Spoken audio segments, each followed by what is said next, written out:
Well, hello again, and thank you for taking the time to join us for another word from the pastor concerning prayer. I want to begin a new series today, and I'm going to call this Cave Prayer. I want you to do something for me. Pause this video and take a moment and go read Psalm 142.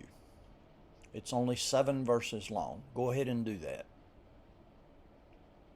Very good. Nice to have you back.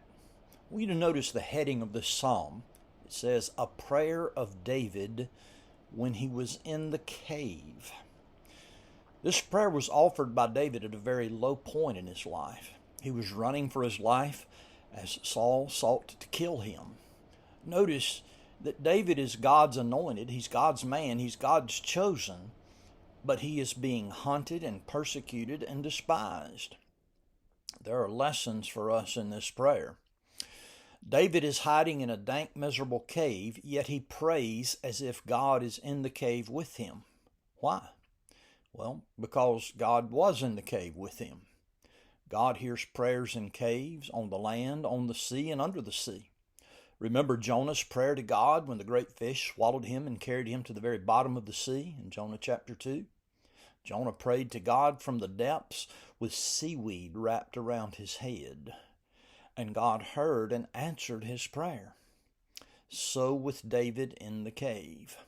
Fleeing for his life, destitute, despised, hungry, and confined to a miserable cave, David cried unto the Lord, and the Lord heard his prayer. You see, beloved, God is not only God on the mountaintop, He is God in the valleys as well. And He is still God in the cave. When we find ourselves imprisoned by sickness and suffering, or despised and rejected and persecuted for His name's sake, God is there to hear and answer our prayers. There is no time of the day or night, no circumstance in our lives when we do not have access to His throne of grace. Indeed, I would say that some of our best prayers are offered in the most difficult of circumstances. When we're forsaken, when we're rejected, when we are bereft of hope and in the grip of suffering, when we find ourselves in the cave of distress, God is most ready to hear our prayer. Such times often become our best times of communion with our God. When a child of God is in the furnace of suffering, we have the best posture for meaningful prayer. Over the next several weeks, we want to consider David's cave prayer in Psalm 142 from 3 different perspectives.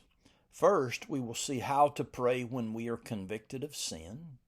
Secondly, we will observe how to pray when we're persecuted. And finally, we will consider how to pray when we are being prepared for greater service unto our Lord. So thank you again. May God bless you. We look forward to this series.